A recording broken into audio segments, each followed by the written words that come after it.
Amém. Glória a Deus. Abra a sua Bíblia comigo no primeira carta de Paulo aos Coríntios, capítulo 14. E hoje nós estamos chegando a um fim de uma jornada que durou cerca de um ano. Eu me propus a falar sobre o Espírito Santo e fazendo a exposição de Atos 1, 2 e 3 e 1 Coríntios capítulo 12, 13 e 14. Começamos no começo de 2020 e estamos agora concluindo no final de 2021. E vamos para o último texto, o último sermão, e ele vai ser em 1 Coríntios capítulo 14. E para mim é uma alegria, né? Chegar no final de uma temporada dessa, é uma bênção, nós ficamos com o nosso coração cheio de alegria. Quando nós chegamos agora em 1 Coríntios capítulo 14, Paulo ele vem ensinando sobre como deve ser verdadeiramente um culto espiritual. O que é um culto espiritual? E assim eu quero intitular a mensagem dessa manhã. E hoje, de maneira diferente, uma vez que estamos falando de um texto muito longo, 1 Coríntios capítulo 14 são 40 versículos, eu vou ler o texto ao longo da mensagem. Nós vamos lendo juntos, então deixe a sua Bíblia aberta e nós vamos caminhando ao longo desse texto, aprendendo como deve ser um culto, já que a gente está acostumado a vir para os cultos, a estar aqui juntos, a cultuar aqui, alguns agora por causa da pandemia, cultuando em casa. Nós vamos aprender como deve ser um culto espiritual. Hoje, especial, assim como é o texto de Paulo, um texto de instrução, a nossa mensagem hoje é uma mensagem de instrução para a igreja. E como que deve ser o culto? É isso que Paulo pretendeu responder nesse momento. Como deve ser? Será que o culto precisa ser um culto mais parecido com a tradição A, com a tradição B? Será que tem que ser parecido com os puritanos? O modelo certo é o modelo pentecostal, o modelo certo é o modelo dos batistas. Qual é o modelo, a maneira ideal de nos reunirmos para adorar a Deus? Mas para a gente entender o que Paulo vai dizer aqui, a gente precisa entender o problema de Corinto. O problema de Corinto era que era uma igreja que eles se consideravam espirituais.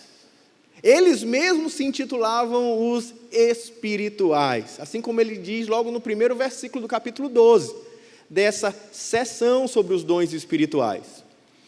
Mas ao mesmo tempo que eles eram espirituais, e a gente vê na leitura de 1 Coríntios que eles tinham uma predileção pelo dom de línguas. O culto dele era um culto onde praticamente, pela maneira que Paulo descreve, todos falavam em línguas ao mesmo tempo e profetizavam, e eles entravam em êxtase, e eles se consideravam, por causa dessas manifestações poderosas, os espirituais, até colocando Paulo como alguém com uma espiritualidade inferior a deles. Mas ao mesmo tempo, esses que se consideravam espirituais, era uma igreja que você olha, em Coríntios 1, 2 e 3, você vai olhar que era uma igreja cheia de divisões, eles eram infantis, imaturos, e Paulo chama eles de crianças, que eles precisam de leitinho espiritual, que eles são imaturos várias vezes, por causa da divisão, por causa da impureza. Tinha, por exemplo, membro da igreja, um rapaz que estava tendo relações com a esposa do pai, e tantas outras impurezas que ele precisa ir orientando na carta. Até mesmo o culto deles era uma grande bagunça, que representava a bagunça da vida espiritual deles. Muitos irmãos frequentavam, por exemplo, os templos pagãos e participavam das cerimônias pagãs. Dentro das próprias reuniões, as mulheres pareciam querer se rebelar, elas não respeitavam a ordem do culto, e havia uma tradição, como olha 1 Coríntios capítulo 11, lá em Corinto, que uma mulher respeitável, assim como ainda é hoje no Oriente, precisava usar véu. Aquelas mulheres começaram a tirar o véu como uma espécie de feminismo daquela época, e Paulo precisa orientar sobre isso. E também a Santa Ceia, que lá era uma bagunça. Quando você olha a descrição do problema da Santa Ceia em 1 Coríntios 11, eles ficavam bêbados no culto. Imagina um culto que as pessoas na ceia ficavam bêbadas. Assim que era o culto de Corinto. E em Coríntios 12, 13 e 14, a gente percebe que além deles ficarem bêbados, havia um êxtase que ninguém se entendia. Ninguém compreendia um ao outro. Era um falando em língua, outro profetizando, tudo ao mesmo tempo. Paulo precisa dizer, ei, vou botar ordem em todas essas questões aqui. E agora ele vai botar ordem no culto. Tanto que o verso-chave, para a gente entender o que Paulo está trabalhando, está lá no verso 26, quando ele diz assim, que fazer, pois, irmãos, quando vos reunir? E ele vai trabalhar sobre a questão de o que fazer quando reunir. E ele vai trabalhar ao longo do texto três critérios para um culto espiritual, que assim eu resumi de maneira homilética, didática para você. O primeiro critério é o critério da edificação, versículo 1 ao 5. O segundo critério é o critério do entendimento, versículo 6 ao 25. E o terceiro critério é o critério da ordem, dos versos 26 a 40. O primeiro critério está aqui, no versos de 1 a 5, quando ele começa dizendo, verso 1, segui o amor e procurai com zelo os dons espirituais, mas principalmente o que profetizeis. Ele está dizendo, agora fazendo uma transição, onde o capítulo 12 ele fala sobre os multiformes dons do corpo de Cristo, onde todos são igualmente importantes, onde Deus deu dons a todos. Ele diz, continue procurando com zelo os dons. Mas ele leva para o capítulo 13, onde ele diz, um verdadeiro dom precisa ser exercido com amor. É isso que, para a edificação do outro, com o coração, não para si mesmo, mas para o bem de todos. Aí, diante disso, naquele culto onde o pessoal exagerava no dom de línguas, ele precisa dizer, priorizem o dom de profecia na reunião pública, no culto da comunidade. O que estava acontecendo? Eles tinham uma espécie de culto estático, e isso parecia que foi uma espécie de sincretismo, porque o culto a Diana, a uma deusa mulher, chamada também de Afrodite, ela tinha um templo gigante em Corinto. E lá as sacerdotisas, eram mulheres. E elas eram oráculos. Inclusive, em Delfos havia as famosas pitonisas. Quem assistiu aqui a série Troia vai olhar que eles, antes de ir para a guerra, eles consultaram as pitonisas, que estavam lá em êxtase, tal, e, na verdade, lá na série, as pitonisas, inclusive, tinham sido corrompidas pelos líderes de Troia, né? Quem assistiu, só aqui um disclaimer rapidinho. E, voltando aqui, na verdade, então, as sacerdotisas, elas eram consultadas, mas como era esse culto? Elas entravam em êxtase. E elas em êxtase, depois de dias de jejum, elas gritavam e uivavam e liberavam profecias pagãs, e havia no meio desse culto, inclusive, prostituição cultural. Não era, para eles era sagrado, aquela coisa. Assim era o culto. E de alguma forma, essa prática de culto pagão foi inserida na prática do culto quando eles se converteram. Aparentemente, o culto em Corinto era cheio de gritos e uivos e línguas e profecias e êxtase, especialmente entre as mulheres, inclusive, em Corinto. E aí Paulo precisa corrigir essas manifestações desenfreadas de línguas no culto da igreja de Corinto. E o que ele diz? Ele diz, principalmente que profetizeis. Ele começa estabelecendo a base. Olha, agora eu vou precisar organizar aqui. Vocês vão começar a privilegiar os dons orais, os dons de profecias na igreja.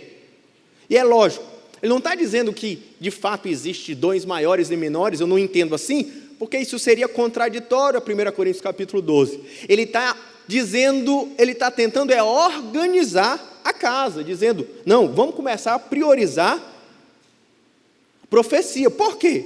Porque ele vai dizer assim, verso 2, pois quem fala em outra língua, não fala a homens, senão a Deus, visto que ninguém o entende, e em espírito fala mistérios. Diz, quem falar em línguas, não fala a homens. Não quer dizer que está fazendo nada errado, é importante, ele fala a Deus. O dom de línguas é uma língua de oração, ela é verdadeira naquela época, acredito que é verdadeira ainda por nosso tempo, porque não há nenhum texto bíblico dizendo que ela parou, mas você que fala em línguas, ele diz, fala em mistérios. O que ele quer dizer? Não é que é um mistério para ser desvendado, está dizendo aqui, ninguém entende. E como vamos ver mais na frente, muitas vezes nem quem está falando em línguas entende. Então ele está dizendo, você só edifica a si mesmo, e não com um tom negativo. É importante você se edificar, lendo a Bíblia, orando, vindo para a escola dominical, vindo para o culto, indo para a célula. Edificar a si mesmo é importante. Ele está tratando a questão de, no entanto, quando nós nos reunimos, todo mundo junto, o objetivo é edificação. Por isso ele vai dizer, a não ser que haja interpretação para o uso de dom de línguas no culto público, para se houver intérprete, e aí o seu irmão possa ouvir a sua oração e pode com confiança dizer amém. Mas se está todo mundo falando em línguas e ninguém entende um ao outro, o que isso adianta? É o que Paulo está argumentando. Ele vai dizer, por que a gente tem que priorizar o dom de línguas? Porque quem fala em línguas, quem profetiza, ele vai dizer, verso 3, mas o que profetiza fala aos homens, edificando, exortando e consolando. E ele ainda vai dizer, e o que fala em outras línguas, a si mesmo se edifica, mas o que profetiza, edifica a igreja. Ele diz, quando nós nos reunirmos, o que tem que ser prioridade nas nossas reuniões? Não aquilo que ninguém entende, ou misterioso, ou místico. Temos que falar, temos um objetivo, a edificação uns dos outros. É o que Paulo está dizendo. O que tem que ser feito no culto? Aquilo que edifica a igreja. Se o dom de línguas é esse dom ligado à vida pessoal, que bom, irmãos, ora em línguas. Paulo ainda vai dizer lá na frente que ele ora em línguas muito mais do que os outros. Ele não está combatendo o dom de línguas no sentido a proibir, tanto que no último verso, no verso 40, ele vai dizer, não proibais o falar de língua. O que ele está querendo dizer é que ele passa a ser um dom para a vida pessoal de oração. A gente só pode usá-lo de maneira ostensiva no culto. Eu orei em línguas, então é pecado, é proibido. Não, a questão aqui não é o radicalismo, irmãos. Não é que você não pode orar em línguas no culto. O culto não pode virar uma bagunça de oração de línguas. É o que Paulo está dizendo. Ele está combatendo um exagero que aconteceu ali. Ele diz, se você fala em línguas, mas não tem que interprete, mas está no culto, ele diz, o que você faz? Fale para si mesmo. Não é, não fale em línguas, fale, mas fale baixinho, sem atrapalhar o culto. Mas se houver intérprete, aí sim, ore em voz alta em línguas, e o intérprete interpreta, e possamos dizer amém. Uma coisa importante a ser dita que eu aprendi agora, pastor Afonso, dom de línguas é oração, você fala a quem? Você fala para quem através do dom de línguas? Fala a Deus. Não tem sentido nenhum alguém estar orando em línguas, aí vem o intérprete e diz assim, eis que o Senhor e te digo, uma mensagem profética. Não, você está falando para Deus, ou você está falando para os irmãos? Provavelmente, se alguém vai interpretar um dom de língua, ele vai interpretar uma oração, porque ele está falando com Deus, em mistério. Tanto que ele vai dizer em diante, como é que alguém vai dizer amém, se ele orar em línguas? É uma oração a Deus, como qualquer outra oração, mas em línguas, importante na vida pessoal, quem sabe até podendo ser usado na prática da igreja, desde que haja intérprete. Já a profecia é a capacidade de falar uma mensagem da parte de Deus. Aqui no capítulo 14, na verdade 12, 13, 14, a ideia de profecia está a essa fala da parte de Deus, mas ligado não a alguém que preparou um ensino, como eu fiz hoje, simplesmente alguém que ensinou, preparou para ensinar, mas tinha uma fala inspirada, Deus dava uma direção. Com que objetivo? Para revelar pecado. Eu descobri, irmão, você está em pecado, olhou coisa feia no celular. Não, não é isso. Era para consolar, para ensinar, para exortar, para edificar. A profecia funciona nessa direção. É uma palavra da parte de Deus para os irmãos. Mas aqui, no capítulo 14, a gente vai ver no verso 7, ele também está ligado de uma maneira mais ampla, numa ideia de é melhor priorizar os dons de fala, onde todo mundo possa, onde as pessoas possam ser edificadas, do que operações misteriosas que ninguém entenda. Tanto que a palavra edificação, só aqui nesses 3 versículos, do 3 ao 5, ela se repete, a palavra edificação 4 vezes, e 7 vezes ao longo do texto todo. Então, o primeiro critério para o culto, a reunião do culto público é o entendimento. E qual é o segundo critério? O primeiro critério é edificação. O segundo critério é o entendimento. Quando a gente se reunir, vai dizer o apóstolo Paulo, a gente não pode se reunir de maneira que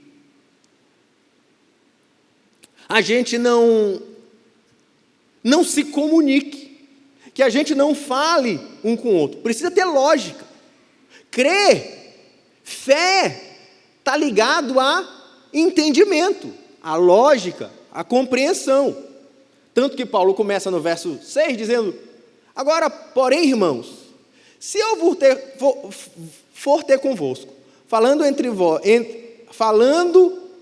em outras línguas, em que vos aproveitareis, se vos não falar por meio de revelação, ou de ciência, ou de profecia, ou de doutrina. Ele diz assim, se eu for agora, imagina, irmãos, o que Paulo está dizendo, se o pastor Afonso vem aqui pregar domingo, ele abre a Bíblia dele em grego, começa a ler o texto grego, e pregar em grego para vocês, isso serve para quê? Ah, não, em grego não é espiritual, mas foi em hebraico, é de Deus. Paulo, não, mas está falando de línguas humanas, vamos falar, se for em línguas de anjos, Paulo está dizendo, não serve para nada. Irmãos, só uma coisa, quem está dizendo não sou eu, não se zangue comigo, só estou lendo Paulo para você, está dizendo, qual o proveito disso? Se eu, Paulo, venho me encontrar com vocês e fico falando em línguas. Engraçado que até hoje ainda há essa cultura de trazer a língua para a pregação. Eis que, lebaixou, tererená, te digo, a palavra, não serve para nada, irmãos. Não estou dizendo que esse irmão está em pecado, não serve para nada. Se eu for cultuar e vou ensinar, faça em português, no nosso caso aqui, né? É isso que Paulo está dizendo. Senão, aquela parte, ela não tem utilidade para o culto. Aí ele vai usar alguns argumentos para isso. Ele vai usar, por exemplo, o primeiro argumento do instrumento. Ele vai falar, o que fala em verso 7. E assim, que instrumentos inanimados, como a flauta e a cítara, quando emitem um som, se não os derem bem distintos, como se reconhecerá o que se toca na flauta ou na cítara? Pois também se a trombeta der som incerto, quem se preparará para a batalha? Assim vós, se com a língua não disserdes palavra compreensível, como se entenderá o que dizeis? Porque estareis como que falando ao ar. Está dizendo, o que adianta se Jean vier para cá e começar a pegar o violão dele e ficar só, aí o outro vai lá na bateria, e outro... E a gente não entender que música é essa que essa turma está tocando. O que Paulo está dizendo? O que adianta a gente? Que mensagem é essa? Se alguém começar só a falar em língua e ninguém entende o que a pessoa está dizendo, o cara começa a falar em línguas, começa a dar mensagens em línguas, a resposta é tipo, que música é essa? Seria tipo, mas que mensagem é essa que esse irmão está dando? Eu vim para cá, a gente se reuniu, estou ouvindo a mensagem, mas eu não identifico a mensagem. Ele vai dizer como um mandamento. Quando o povo ia para a guerra, milhares de pessoas, a ordem do coronel era dada por meio da trombeta, para que todo mundo entendesse. Até hoje é assim no exército. Por isso que tem um trombeteiro, o corneteiro, não me lembro mais como chama. Ele é que diz, tal, se vier pi, é atacar. Se fizer de outro jeito, é recuar, é para a direita, para a esquerda. Imagina se ele der som incerto, diz Paulo. O povo vai ficar sem sair. É para atacar? É para recuar? É para ir para a direita? A questão é qual é a ordem? Qual é o mandamento? Se eu vier para falar aqui, falar só em línguas, e mistério, ele está dizendo qual é o mandamento que está sendo ensinado. Ele ainda vai dizer, se a pessoa não falar no idioma que se escuta, Paulo vai dizer, basicamente, a gente não entende nadinha. Não faz sentido, ninguém entende a mensagem. De fato, vai dar um bug no estilo, eu não entendi o que ele falou, né, Paulo? E ele continua no argumento dizendo, que mensagem você vai estar querendo dar, falando em línguas diferentes, se ele vai ser para você um estrangeiro?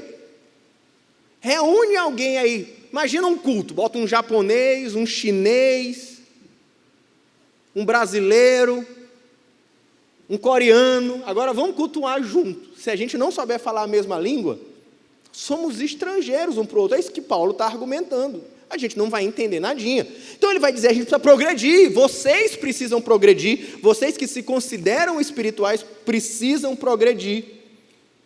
Ele diz, vocês que buscam dons espirituais, assim, diz o verso 12, também vós, visto que desejais dons espirituais, procurem progredir neles. Procurai progredir. Como? Seu dom tem um objetivo, a edificação da igreja. Por isso ele diz, para a edificação da igreja. Adorar, irmãos, é também entender. A gente vive num mundo pós-moderno que valoriza o místico, os sentimentos, né? Aquela coisa. A gente valoriza, eu nem me interesso se o pastor disse é certo ou errado, mas se ele falou não tão certo, se ele me disse, meu Deus, esse pastor é de Deus, pode ter dito tudo errado, mas se ele souber tocar nas minhas emoções, se ele souber fazer eu chorar, ele é de Deus, ele é bênção. Mas Paulo está dizendo que o culto passa pelo entendimento, pelo conteúdo. Paulo vai dizer então, no verso 13,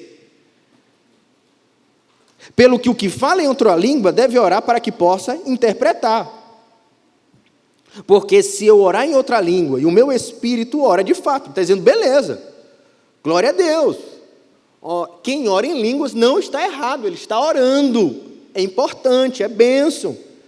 A gente não está querendo desequilibrar, não é o que Paulo está dizendo. Paulo está dizendo, eu quero encontrar o equilíbrio entre essa parte espiritual, misteriosa, mas ela precisa ser devidamente equilibrada com a lógica, com o entendimento, com o conteúdo. E ele vai dizer, a minha mente fica infrutífera. O que farei, pois? Orarei com o espírito, mas também orarei com a mente. Cantarei com o espírito, cantarei também com a mente. Está dizendo, olha, a gente precisa no culto fazer aquilo que se entende. Se você fala em línguas, beleza, fala em línguas, ele vai orientar um pouquinho mais para frente, ore para si mesmo baixinho. Mas se você fosse manifestar no culto público, ore com a mente, fale com a mente, de maneira que as pessoas possam entender. Só fale em línguas no culto, de forma audível, se tiver alguém que interprete. Por isso, é preciso falar com a mente e cantar com a mente, porque o irmão precisa compreender. Ele precisa entender, precisa ter sentido, precisa ter conteúdo, precisa ter lógica. Aí ele dá um argumento interessante, que ele vai dizer assim, se tu bem dizer apenas em espírito, como dirá um indouto, Ou seja, é interessante aqui, eu ria sozinho quando eu estava estudando para pregar, porque sabe qual é a palavra que está aqui traduzido como indouto? Corretamente, indouto é alguém que não conhece aquela língua. Mas a palavra que está aqui é idiotes. Ele diz assim, como o idiota vai dizer amém, né? Só que, lógico, no português a gente só tem a parte pejorativa da palavra, mas idiota no sentido aqui do leigo, aquele que não conhece aquela língua, né? Eles, como aquele que não conhece aquela língua, vai dizer amém. Como é que a gente vai se reunir se o irmão que está reunido comigo, ele não tem condição nem de dizer amém? O objetivo do culto é que seja um culto coletivo, e por isso nós precisamos nos comunicar. Não é um culto individual, não é um culto que eu estou sozinho aqui adorando. Se você quiser ficar lá falando em línguas, tal, tendo êxtase, caindo no chão, flutuando, amém, glória a Deus, faça lá na sua vida pessoal, na sua devoção com Deus. Mas quando reunirmos juntos, você precisa me entender e eu preciso entender você. Por isso ele diz, nos últimos versos, já chegando aqui, 18 e 19, Paulo diz assim, dou graças a Deus porque falo em línguas muito mais do que vós. Mais uma vez, Paulo não está condenando o dom de línguas, ele ainda diz assim, eu oro em línguas mais que vocês tudinho, até de uma maneira irônica, sarcástica, mas ele diz assim, contudo, prefiro falar na igreja 5 palavras, com meu entendimento, para instruir a falar 10.000 palavras em outras línguas. O que ele está dizendo? Olha, quando a gente se reúne, eu prefiro falar 5 palavras que vocês entendam do que a gente ficar o culto todo falando em línguas e ninguém entendendo ninguém. Melhor nosso culto durar 1 minuto em português do que 2 horas em línguas. Basicamente é o que Paulo está dizendo. Quem está dizendo é Paulo, não se zangue comigo. Então, o que ele está dizendo? No culto, o que tem que ser priorizado? O ensino, a pregação da palavra, a edificação mútua, os dons de oralidade. Quando a gente se reunir, é o dom oral, é a palavra, é o louvor, é a exortação, é o testemunho, é o consolo. O ensino é prioridade no culto público. Quero fazer algumas rápidas aplicações mais específicas. Por exemplo, quando a gente vai pregar, até o pregador ele tem que falar com mensagem simples. Eu fico pensando nos slides, nas palavras que eu vou usar, nas imagens que eu posso contribuir. Para quê?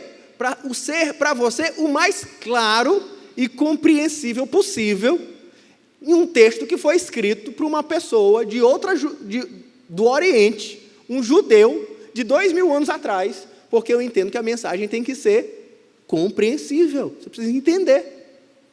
É a prioridade do culto público. Eu posso passar o dia todinho orando em línguas, ainda digo mais. Faz parte da minha cultura de preparação para pregar, orar em línguas em particular. Eu tenho o dom de línguas, tenho essa experiência, e é comum para mim. Na manhã eu acordo, quando eu vou me preparar no meu coração, em oração, eu faço boa parte disso em oração em línguas, mas quando eu venho aqui, eu falo em português. Tudo que é feito na igreja, no culto, tem que ter sentido. Todas as músicas têm que ter sentido, tem que ter letras claras, tem que ser algo compreensível. Às vezes tem até música, a tua fumaça me esconde, só teus olhos me veem. Essa música é linda e a mensagem dela é linda, mas não é teologicamente, você precisa estudar um pouquinho para entender o que ela está falando. A gente tem que procurar ser o mais claro em toda a nossa mensagem. A dança precisa ter essa consciência de que a participação dela, envolvido a melodia, a letra, a música, é um trabalho conjunto que precisa fazer sentido. Vai ter uma peça, uma participação de criança, tudo que for feito no culto público tem que ter sentido. Não pode ser só blá, blá, blá, conversa e manifestação que não contribua com sentido nenhum. Por exemplo, eu vou contar uma história. Na década de 2000, final da década de 90, na verdade, começo da década de 2000, estava no auge um movimento chamado adoração profética. Eu não sei se eles ainda se chamam assim, adoração profética, mas naquela época era assim que chamava. Foi naquela época que as pessoas, um movimento de que eles adoravam de costa, né? E a nossa igreja entrou por a onda da adoração profética, a turma do louvor aqui. Era engraçado, não sei se a palavra é engraçado, mas é interessante, de que tinha um louvor, a turma do louvor ia no terceiro céu, acho que passava, ia para o quarto, quinto céu, quando eu olhar já Deus era de cima para baixo, de tão longe que eles iam, e eles ficavam horas, se mexendo, repetindo às vezes uma palavra, às vezes não tinha palavra nenhuma, e horas, só que o que acontecia com a igreja, irmãos? Quem estava aqui nessa época? O que acontecia com a igreja? Eu me lembro do irmão Onildo, pastor Onildo, o que ele fazia? Sentava. Aí tinha irmão que abriu o jornal, aí o pessoal, esse irmão é um absurdo, abriu o jornal, aí ele ia perguntar, irmão, eu cansei, depois de 20 minutos só falando vai chover, eu não aguentava mais. Eu me lembro do irmão Onildo, chegando para um dos irmãos, na porta da nossa igreja, dizendo assim, irmão, rapaz, eu fiquei preocupado com uma coisa, quando a gente estava no louvor, o que foi? Não trouxe sombrinha, vocês pediram tanto para chover, que eu fiquei com medo de como que eu ia para casa, né?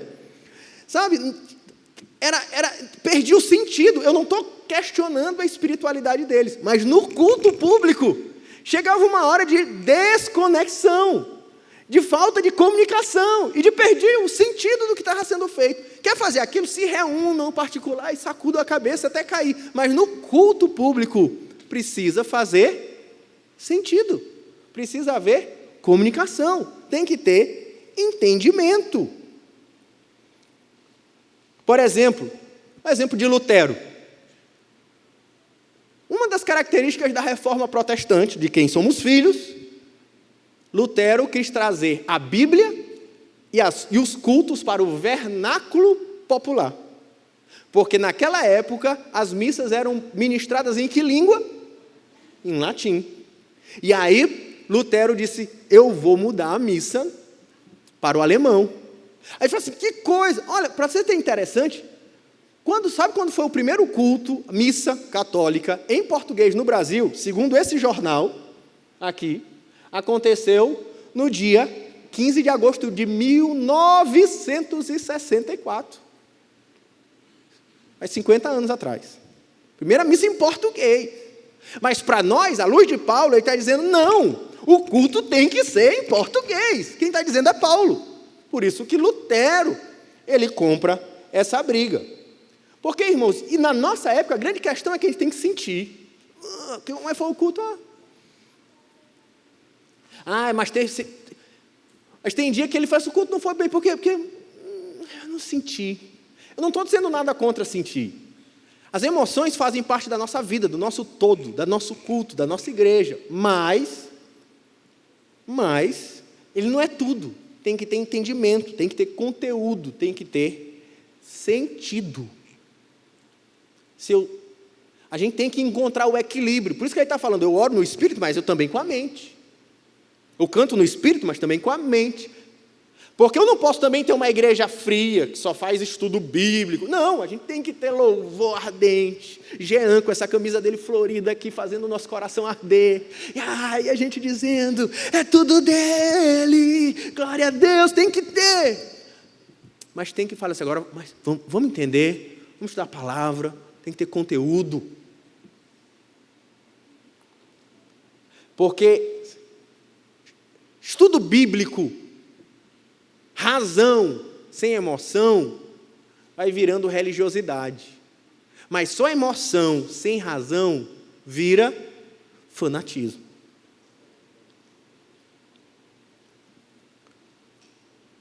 Até porque Paulo vai dizer que os descrentes precisam entender. Aí eu vou passar rápido, mas é uma das partes mais difíceis de entender do texto. Do verso 20 ao 25, quando ele diz assim, mas de fato,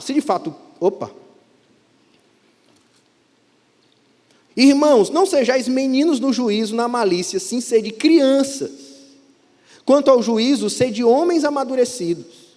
Na lei está escrito, farei a este povo por homens de outras Falarei a este povo por homens de outras línguas e por lábios de outros povos, e nem assim me ouvirão, diz o Senhor, de sorte que as línguas constituem um sinal não para os crentes, mas para os incrédulos. Mas a profecia é para os incrédulos, não é para os incrédulos, e sim para os que creem. Se, pois, toda a igreja se reunir no mesmo lugar, e todos se puserem a falar em outras línguas, no caso de entrarem indoutos ou incrédulos, não dirão porventura que estáis loucos? Porém, se todos profetizarem e entrar algum incrédulo ou indouto, é ele por todos convencidos e por todos julgados. Tornam-se-lhe manifestos os segredos do coração, e assim, prostrando-se com a face em terra, adorarão a Deus, testemunhando que Deus está, de fato, no meio de vós. Quando ele fala da criancinha, ele está logo dando mais uma porradinha nos coríntios espirituais, para dizendo, olha, parem, vocês precisam amadurecer, vocês precisam ser homens maduros no entendimento. Vocês têm essa vida espiritual desordenada, então vocês precisam reconsiderar a prática de vocês têm que entender. Os descrentes, quando vierem nas reuniões, eles precisam compreender. E aí ele vai dizer, porque as línguas são um sinal para os que não creem. Aí a gente entende assim, já vi muita gente explicar assim, por isso que a gente tem que orar em línguas, porque quando o descrente olhar, ele vai ficar impressionado. Epa, não é isso que Paulo está ensinando aqui não. Paulo cita Isaías 28, falarei por língua de outros povos. E Isaías 28 está citando Deuteronômio 28. O que é aquilo que ele está ensinando aqui? Lá em Isaías, está dizendo que por causa da rebeldia de Israel, Deus mandaria outras nações que levariam Israel para o êxodo como escravo. E quando vocês começarem a olhar dentro da nação de vocês outras línguas, ou seja, dos assírios, a gente sabe quem são, dos babilônios, esse será um sinal de que esse foi um julgamento que veio da parte de Deus. Então, línguas de outros povos no meio de vós, Isaías, não é um sinal positivo, é um sinal negativo. E o que ele está dizendo aqui? Um sinal de... Quando... A gente vai entender melhor quando ele mais na frente vai dizer assim. Ora, se a igreja se reunir e todos falarem em línguas, entrarão o incrédulo, não dirão, porventura estáis loucos? O que ele está dizendo? Por que é condenação? Porque o incrédulo que vem para ouvir o evangelho, ele escuta só um monte de gente em êxtase, ele vai dizer, aqui só tem doido, aí ele vai embora, mas ele ouviu o evangelho? Se ele entra no povo de Deus e vai embora escandalizado sem ouvir o evangelho, o encontro dele com a igreja foi para ele condenação, afastou ele de Deus, afastou ele do evangelho, você fez mal para ele. Por isso ele vai dizer, é melhor a profecia, porque a profecia, ele é um sinal para os que creem. Qual é o sinal? É o sinal de que Deus está no nosso meio, quando nós profetizamos, ensinamos, pregamos. Ele diz, a consciência dele, ela é transformada pela palavra de Deus, o coração dele é desafiado ao arrependimento, os segredos mais profundos do coração dele são expostos, e ele diz, diante da pregação da palavra, da manifestação da palavra de Deus, ele diz, eita, Deus está no meio desse povo. E é isso que acontece quando pregamos, quando falamos da parte de Deus. Algumas vezes a gente sai de pregar e alguém diz assim, pastor, o senhor dormiu lá em casa ontem, foi? Rapaz, essa pregação foi todinha para mim. É isso que Paulo está dizendo, esse é o poder que a palavra tem de desnudar o nosso coração. E as pessoas ficam, Deus está lá, eu ouvi a voz de Deus. Por isso ele diz, culto precisa ter entendimento. Assim, não espantem os convidados. Um convidado do seu lado, você trouxe um convidado, aí ele está aqui, vamos para o culto, lá na Maranata, uma benção. Irmão, ora em língua à vontade, não tem problema. Só tenha cuidado, o irmão está lá. Aí você está com o seu convidado, ou o convidado do irmão está aqui. Ele está jantar, quando ele vê... Aí o convidado... Ele está dizendo, não espanta, ele vai achar que vocês são loucos, vão sair daqui, em vez de receber o evangelho. Paulo, irmão, não zanga comigo, zangue com Paulo, se você quiser zangar. Quem está dizendo é Paulo. Ele está dizendo, ele não vai dizer, vocês estão loucos. Antes, na reunião pública, faça ele ouvir o evangelho, ter o coração dele transformado. Você quer sapatear, pular, dar cambalhota, flutuar, faça isso na sua reunião privada, na sua espiritualidade pessoal com Deus, sem problema, é o que Paulo está dizendo. E por fim, uma parte mais curta, ele diz, o último critério, se o primeiro era, precisa focar na edificação, o segundo, focar no entendimento, por fim, tem que focar na ordem. Paulo vai dizer, não pode ser casa de mãe Joana, com todo o respeito a Joana, não tem nada a ver com vocês, viu, irmão? Ele vai dizer, tem que ter ordem e decência.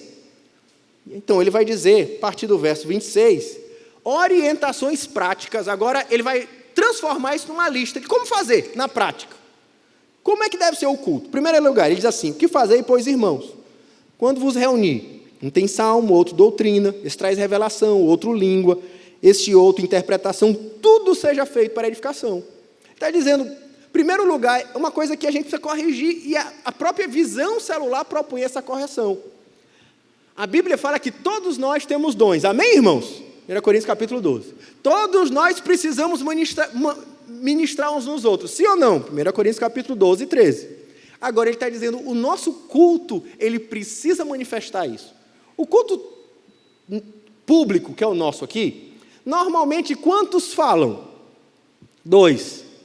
Pastor Jean e o pregador, Luciana e o pregador, Clênice, o ministério de louvor e o pregador, 2. Mas o padrão bíblico é que todo mundo se envolvia. Dá para fazer isso aqui? Não. Por isso nós precisamos de reuniões de grupos pequenos. E lá na reunião do grupo pequeno, o líder não é para ser um pregadorzinho no cultinho, falando sozinho. Nós precisamos criar esse ambiente onde todos participam, onde todos ministram na vida um do outro. Um traz salmo, o outro traz uma canção, o outro traz uma exortação, o outro traz um consolo, o outro traz um ensino, o outro traz uma oração. E esse mover do Espírito, através do dom de cada um, leva à edificação da igreja. Bem-vindo, hoje você entendeu qual é o propósito da célula. O líder, ele é esse catalisador, querendo motivar cada um a aprender, a crescer, a se envolver, a participar, porque nós acreditamos que o Espírito Santo está derramado em cada um dos crentes, amém? Estudamos isso lá em Atos, no começo do ano passado. Todos precisam participar. Por isso, não ache que quando a gente está ensinando como fazer, a gente está querendo reprimir qualquer dom. Seu dom é muito bem-vindo. Pelo contrário, busque com zelo crescer no seu dom, seja ele qual for. Se for no de línguas, para viver na sua vida de intercessão. Se for de profecia, para consolar, exortar. Se for de ensino, para discipular, para pregar, para dar aula. Seja qual for. Se for do serviço, para cuidar. Seu dom é muito bem-vindo. Na célula, no discipulado, nos cultos públicos. O que Paulo está querendo dizer? Mas isso tem que ser feito com ordem e decência. E aí ele vai dar orientação. Por exemplo, o dom de línguas. Ele vai dizer, no caso de alguém falar em línguas, ele vai dar uma orientação bem clara no verso 27 em diante. Que sejam no máximo 2 ou 3. Não pode ser todo mundo falando em línguas. Ele diz assim, que sejam no máximo 2 e 3. E isso sucessivamente. Quem está dizendo é Paulo, mas eu já fui em tanto culto gostoso que a gente passou 1 hora falando em línguas, amém. Mas não foi o que Paulo ensinou, pelo menos. Paulo disse, é um de cada vez, e isso sucessivamente. E se tiver intérprete. Aí ele está dizendo assim, e se não tiver intérprete? Fale para si mesmo. Não é que não fale. Dom de língua é importante para quem tem, para a sua experiência de oração pessoal, se não há um intérprete. Assim como quase todos os cultos, eu oro em línguas, e você talvez nem sabia que eu oro em línguas. Porque eu faço na minha vida devocional pessoal. Então, se você tiver no culto, dá vontade de falar em línguas, fale, mas fale de maneira educada, para si mesmo, sem... eu estou pregando, aí levanta um irmão e começa 5 minutos falando em língua, me atrapalhando. Não, irmão, não acontece aqui, mas aconteceu ou já viu em outros lugares. Ele diz, irmão, segundo Paulo, se senta. Olhe para você mesmo, que benção. Tem intérprete? Vamos parar e ouvir. Não tem. Se senta. É isso que Paulo está dizendo. Não bagunça. Ele vai dizer também que a própria profecia tem ordem. E essa parte eu preciso dar talvez uma pincelada com mais cuidado. É dizer, também é 2 ou 3, não é para todo mundo pregar. Não, prega 2, 3 que vão falar no culto. Mas o que me interessa agora falar para vocês, ele diz assim, mas julguem os profetas. Julguem. Aí fala um de cada vez, ele fala, assim que era prático. E agora, a igreja julga. Vou começar com a primeira questão. Quando eu pregar aqui, irmãos, eu não tenho medo de ser julgado. É o seu papel. Eu tenho autoridade enquanto eu ensino a Bíblia. Se eu estiver fugindo da Bíblia, eu não tenho autoridade nenhuma nessa igreja. Julguem o que está sendo dito. Estou aberto para tal. Para participar, para dialogar. Talvez para ser corrigido no entendimento errado. Não tem problema. Essa é a prática da igreja. Mas mesmo quando for dar uma palavra inspirada, aquilo que a gente normalmente chama de profecia, revelação, normalmente esse não gosta de ser julgado de jeito nenhum. Aí daquele que toca no ungido do Senhor, você rejeitou a palavra. Não é normalmente o que acontece no dom de profecia? Não é no padrão bíblico. O padrão bíblico é, você pode me trazer uma palavra de revelação, mas eu vou julgar, eu vou averiguar, eu vou ver se bate com as escrituras, eu vou ver se faz sentido, eu vou ver se confirma no meu coração. Não é porque alguém disse alguma coisa, aí ele até se ofende se você disse, irmão, vou considerar. Eu não estou achando que isso fazendo sentido. O profeta tem que entender que ser julgado faz parte da obrigação da igreja. Não é para receber a profecia. Teve uma vez aqui, eu vou até dar um nome, que ele é meu amigo, e ele era um novo convertido, pastor Júnior. Mais uma com o pastor Nildo. O pastor Nildo sempre foi uma bênção, orientando a igreja. Estava reunião de oração na casa do irmão Frazão. Estamos orando. O seu Nildo está conduzindo. Aí, irmão Júnior, que hoje é o pastor Júnior, recém-convertido, começa, eis que eu te digo essa tarde, eis que eu te falo, e começa a falar. Pastor Nildo identifica que aquilo estava meio esquisito. Ele vai lá onde Júnior, depois assim, já de uns 10 minutos de Júnior falando. Júnior, por favor, vai se sentar. Mas ele falou baixinho, com a educação no ouvido. Alguém estava nessa reunião aqui, lembra disso? Não, né? A Rossana estava. Aí sabe o que Júnior fez? Quem é você para mandar Deus se sentar? Você acredita, irmão? Aí mesmo que eu disse, ixi, Deus não quer se sentar. Você é rebelde, incrédulo, e começou a esculhambar o pastor Nildo. O erro não estava no senhor Nildo, não, irmãos. Mexeu foi no brilho do Júnior, recém-convertido, né? Ele aproveitou, mandou bala em nome de Deus. O profeta precisa ser julgado, faz parte do processo. Não vai nessa história de, daquele que tocar no ungido do Senhor, você é rebelde. Não é isso, é conversa de gente querendo te manipular, porque não é o padrão bíblico. E aí, tem a parte muito gostosa do texto, quando ele diz, para minha esposa... Não posso brincar com coisa séria, né, irmão? Ele diz no verso...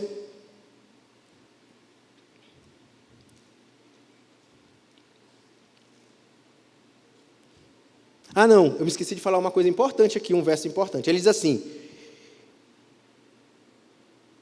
porque se vier revelação outra em que esteja assentado, cale-se primeiro, porque todos podeis profetizar, um após outro, para que todos aprendam e sejam consolados, porque o espírito do profeta está sujeito ao profeta, aos próprios profetas. A gente também tem uma ideia de que profecia é êxtase. O cara recebe né? Muda até a voz, né? E ele só profetiza na versão revista e corrigida. Revista e atualizada. E NVI já está assim, não é muito do Espírito Santo, né? Mas sabe o que Paulo está ensinando? Não é assim que funciona o dom de profecia. O Dom de profecia não é estático. Deus fala com você, você entrega. E aí, você não precisa se levantar e já... Não, espere sua vez, não o que Paulo está dizendo, espere sua vez. Sabe por quê? Você não é tomado, empombado desse jeito. Não, você recebe, espere sua vez para entregar a palavra. Ou então, espere um momento adequado, que pode ser até amanhã. Você está me entendendo, irmão? Que pode ser uma oportunidade lá no discipulado. Você recebeu a palavra hoje, lá no discipulado eu vou agarrar ele, vou entregar a palavra que Deus me deu. Porque não é êxtase, como às vezes a gente usa de maneira errada. Aí ele vai dizer, verso 34, conserve-se as mulheres caladas na igreja. Posso ouvir um amém, irmãos? Será se Paulo, agora é aquele negócio, sei que você quer ir embora, mas agora eu mexi na ferida. Paulo está dizendo, Paulo é um misógino, machista, sexista. É isso, irmãos? Será? O que está acontecendo? Claro que não, irmãos. Se você ler 1 Coríntios1 Coríntios todo, nós lemos 1 Coríntios na leitura anual, turma que está da leitura bíblica que estamos fazendo junto, lemos Coríntios semana passada. Ele vai orientar como uma mulher deve orar e profetizar na igreja. Ele diz, todo homem ora e profetiza com a cabeça coberta. Todo homem que ora ou profetiza com a cabeça coberta, desonra a sua cabeça. Mas toda mulher que ora e profetiza com a cabeça descoberta, desonra a sua cabeça. É uma questão cultural, ele mesmo diz isso. Mas o que ele está falando? Como a mulher devia falar na igreja. Como é que lá no 11 ele está dizendo como a mulher devia falar? E aqui no 14 ele está dizendo que a mulher não pode falar. Porque Paulo é esquizofrênico. É isso, irmãos? Não, aí a gente precisa encontrar o que está acontecendo. Você vai entender. É que eu volto para a ideia do culto estático, onde as mulheres eram as sacerdotisas. Elas já tinham a cultura de que quem mandava no templo de Diana eram as mulheres, elas que falavam por meio de êxtase, em profecias, e falavam e dominavam a igreja. Quando elas chegam na igreja, elas aparentemente, é difícil entender, mas aparentemente elas queriam continuar mandando na igreja, falando o tempo todo, sem deixar ninguém falar, ao ponto que Paulo precisa dizer para elas, no verso 36, por acaso a palavra de Deus originou entre vós, ou ela veio exclusivamente para vós? Ele está dizendo, é só vocês que podem pregar nessa igreja. O que Paulo está dizendo? Ele está dizendo para as mulheres, ei, ele não está dizendo que não pode falar, ele está pegando mesma coisa do dom de línguas, um excesso que acontecia em Coríntios, e está botando ordem, e dizendo, mulheres, se calem, vocês estão bagunçando o culto, na igreja de Corinto, uma situação pontual que estava acontecendo lá. Por isso ele diz, não lhes é permitido falar. Mas você vai olhar, por exemplo, em Atos, as filhas de Filipe eram, quem sabe, profetas da igreja.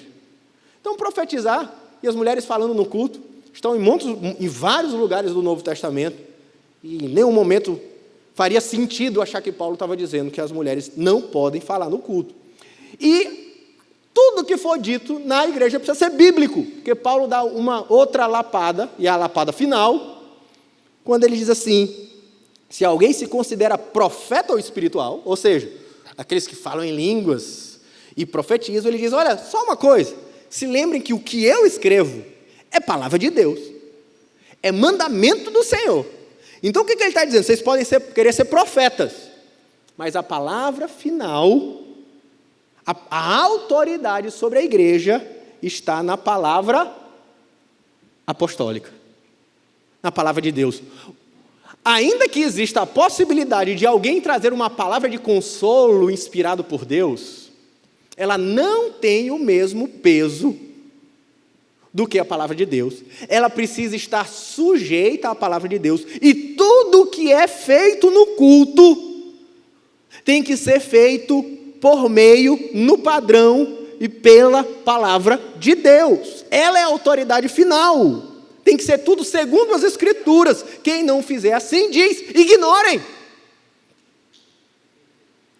Se alguém falar alguma coisa que não bate com as Escrituras, ignore. Se você olha até o restante das outras cartas, João, Pedro e até Paulo diz: disciplinem aquele que não profetiza conforme a palavra de Deus. A Bíblia, diz Paulo, é a nossa regra de fé e prática. Por isso ela precisa centralizar o culto. Tudo. O louvor tem que ser segundo a palavra. Quem dá uma palavra inspirada de revelação tem que ser segundo a palavra. Quem prega tem que ser segundo a palavra. Tudo é segundo a palavra. Nossa função é expor as Escrituras. E isso tem que centralizar o nosso culto. Paulo então conclui dizendo: procurai com zelo os dons. Irmãos, por outro lado, a gente precisa concluir dizendo: falar desses assuntos tem muito a ver com Corinto, tem muito a ver com as igrejas que a gente conhece, mas talvez a principal mensagem para alguns aqui hoje é nesse final: procurai com zelo os dons, porque tem gente que não está nem aí para dom também. Tem gente que não está nem aí para servir a igreja, servir o próximo, servir o reino de Deus. Qual é o seu dom? Não sei, nem quero saber, tenho raiva de quem sabe. E Paulo diz: procurai com zelo os dons que edificam. Qual o seu dom, irmão? A gente fez a última minha mensagem foi sobre os dons espirituais. Qual o seu dom? Busque com zelo naquilo que Deus te chamou para servir no reino de Deus, para edificar a igreja. De preferência, os dons que edificam, assim como de profecia. Usem o dom de língua e os dons mais misteriosos, as experiências místicas, sim, de forma adequada. Tudo na igreja tem que ser equilibrado, feito por meio com ordem e decência. Amém, irmãos? Fica de pé, vamos terminar, vamos encerrar nosso culto de hoje. Pai, nós te damos graça pela instrução que o apóstolo Paulo nos deu sobre como deve ser o culto na nossa igreja. Nós te pedimos, meu Deus, que o Senhor nos abençoe e nos guarde e nos livre de todo mal. Que o Senhor nos ensine a como fazer célula com ordem e decência, e culto com ordem e decência, discipulado com ordem e decência, que a gente seja zeloso com a obra de Deus, em servir com os nossos dons. Que o Senhor possa nos abençoar em nome de Jesus. Amém. A graça do nosso Senhor Jesus Cristo e as doces consolações do Espírito Santo seja sobre as nossas vidas hoje e para todo sempre. Amém, amém e amém.